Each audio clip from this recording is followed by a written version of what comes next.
શરૂઆત કરીએ તો રાજકોટની પાયલ હોસ્પિટલમાં મહિલા દર્દીના ચેકઅપના વિડીયો વાયરલ થવા મામલે તપાસ ચાલી રહી છે। તેવામાં અમદાવાદ સાયબર ક્રાઇમ પોલીસે રાજકોટ સાયબર ક્રાઇમ ટીમને સાથે રાખીને પાયલ મેટર્નિટી હોસ્પિટલમાં તપાસ હાથ ધરી હતી।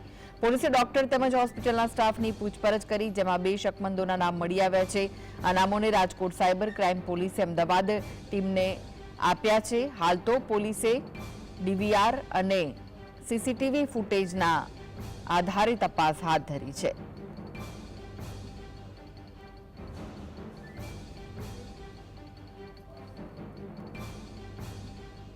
તો અમદાવાદ ક્રાઇમ બ્રાન્ચે 2 અલગ-અલગ જિલ્લામાંથી ધરપકડ કરી છે અને પૂછપરછમાં નવા ખુલાસા પણ થઈ શકે છે।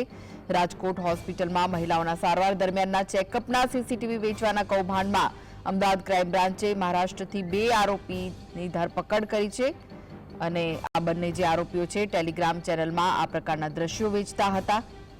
અમદાવાદ ક્રાઇમ બ્રાન્ચના અધિકારી પ્રમાણે મહિલાઓના સારવાર દરમિયાનના સીસીટીવી ફૂટેજ મેળવીને અલગ-અલગ લોકોને ટેલિગ્રામ ચેનલ પર જોવા માટે લિંક મોકલવાના પ્રકરણમાં આ બંને આરોપીને અમદાવાદ સાયબર ક્રાઇમ બ્રાન્ચની ટીમે મહારાષ્ટ્રના 2 અલગ-અલગ જિલ્લામાંથી ઝડપી પાડ્યા છે, તેમની ધરપકડ કરી છે।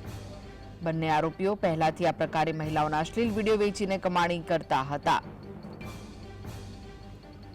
તો પોલીસે ડીવીઆર અને સીસીટીવી ફૂટેજ કબજે કર્યા છે। રાજકોટમાં પાયલ મેટર્નિટી હોસ્પિટલમાં મહિલાઓના ચેકઅપના વિડીયો વાયરલ થવાના મામલે 2 લોકોની ધરપકડ કરવામાં આવી છે। તપાસમાં પોલીસે 2 શકમંદોના નામ મળ્યા હતા। તો અમદાવાદ સાયબર ક્રાઇમ પોલીસે રાજકોટ સાયબર ક્રાઇમની ટીમને સાથે રાખીને આ સમગ્ર મામલે તપાસ હાથ ધરી છે। સાયબર ક્રાઇમ પોલીસે ડોક્ટર અને હોસ્પિટલ સ્ટાફની પણ પૂછપરછ કરી છે। આ સમગ્ર ઘટનામાં મોટા ખુલાસા થવાની સંભાવનાઓ વ્યક્ત થઈ રહી છે। પોલીસે ડીવીઆર અને સીસીટીવી ફૂટેજ પણ કબજે કર્યા છે અને તપાસનો ધમધમાટ ચલાવ્યો છે। તો અમદાવાદ સાયબર ક્રાઇમને 2 શકમંદોની પૂછપરછ શરૂ કરશે। મહિલાઓના આપત્તિજનક સીસીટીવી ફૂટેજ મામલે આ મહત્વના સમાચાર છે। તો આ વિશે વધુ માહિતી માટે જોડાઈ ગયા છે રાજકોટથી સંવાદદાતા લકીરાજસિંહ। લકીરાજ, જે રીતની ઘટના સામે આવી રહી છે કે અમદાવાદ ક્રાઇમ બ્રાન્ચે રાજકોટમાં જે તપાસ હાથ ધરી હતી, સીસીટીવી ફૂટેજના આધારે તપાસ હાથ ધરાઈ છે, 2 શકમંદોની પણ વાત સામે આવી રહી છે, શું વિગતો છે? આપને જણાવી દઉં કે પાયલ મેટર્નિટી હોસ્પિટલના જે મહિલાઓના ચેકઅપના વિડીયો છે તે કોઈ ઇસમ દ્વારા જે યુટ્યુબ ચેનલમાં અપલોડ કરવામાં આવ્યા હતા। આ ગંભીર બાબતને લઈને સાયબર ક્રાઇમ સહિત જે અમદાવાદની સાયબર ક્રાઇમની ટીમ છે તે રાજકોટ ખાતે ગઈકાલે ધામા નાખ્યા હતા અને તેમાં અલગ અલગ મુદ્દાઓ ઉપર તપાસ છે તે હાથ ધરવામાં આવી હતી। જો વાત કરવામાં આવે તો રાજકોટમાં ગઈકાલે અમદાવાદ સાયબર ક્રાઇમની ટીમ છે તે પહોંચી હતી અને તેમના દ્વારા ડીવીઆર તેમજ સીસીટીવી ફૂટેજ છે તે પણ કબજે કરવામાં આવ્યા હતા। જે હોસ્પિટલના તમામ તબીબો તેમજ સ્ટાફ છે તેના નિવેદનો છે તે પણ જે લેવામાં આવ્યા હતા ને તમામની પૂછપરછ કરવામાં આવી હતી।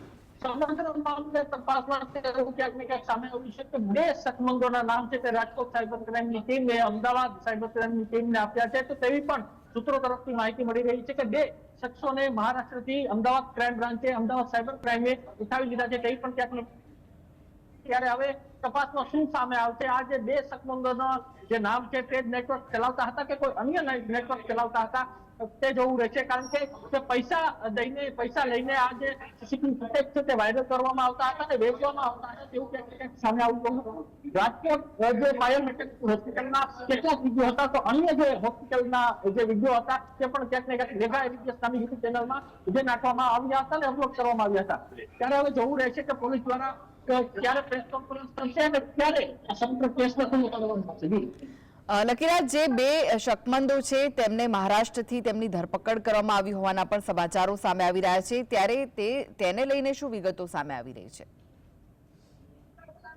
અત્યાર સુધીમાં તેવી ક્યાંક સૂત્રો તરફથી માહિતી મળી રહી છે કે જ્યારે રાજકોટ સાયબર ક્રાઇમની ટીમે અમદાવાદ સાયબર ક્રાઇમની ટીમને જે માહિતી આપી અને ત્યારબાદ જે 2 જેટલા શકમંદોના નામ છે તે આપવામાં આવ્યા છે, તો જેને લઈને અમદાવાદ સાયબર ક્રાઇમની ટીમ છે તે અલગ અલગ વિસ્તારોમાં જે તપાસ છે તે કરી રહી છે। ત્યારે ક્યાંક યુપી અને મહારાષ્ટ્રમાં પણ તપાસ કરવામાં આવી હતી, જેને લઈને તેવી માહિતી મળી રહી છે હાલ તો કે અમદાવાદ સાયબર ક્રાઇમની ટીમે મહારાષ્ટ્રથી 2 શખ્સોને ઉઠાવી લીધા છે, પરંતુ ઓફિશિયલ સ્ટેટમેન્ટ છે કે પોલીસે હજુ સુધી નથી દીધું. ત્યારે હવે જોવાનું તે રહેશે કે ક્યારે આજે બંને શખ્સો તે જ છે ગુનેગાર જ છે કે કેમ તે જોવાનું રહેશે. આ 2 શખ્સો કોણ છે તે વિશેની માહિતી બહાર આવી છે ખરી? અત્યાર સુધી કોઈ પણ પ્રકારની માહિતી છે પોલીસ તરફથી સામે આપવામાં નથી આવી, પરંતુ ક્યાંક ને ક્યાંક 2 જેટલા શખ્સો છે તે ઉઠાવી લીધા છે તેવી સીટી તરફથી માહિતી છે તે હાલ મળી રહી છે. અત્યાર સુધીમાં પોલીસની એક પણ પ્રકારનું સ્ટેટમેન્ટ છે તે સામે આવ્યું નથી. માત્ર ને માત્ર જે હાલ તો પોલીસ દ્વારા હાલ તો તપાસ કરવામાં આવી રહી છે, 2 જેટલા શખ્સોની પણ પૂછપરછ કરવામાં આવી રહી છે. ત્યારે હવે આ સંબંધો કોણ છે, ક્યાંના છે તે સમગ્ર મામલે પોલીસ જે આગામી સમયમાં ટૂંક જ સમયમાં પ્રેસ કોન્ફરન્સ કરશે તેવી ક્યાંક ને ક્યાંક લાગી રહી છે. જી જી, આભાર લકીરાજ સમગ્ર માહિતી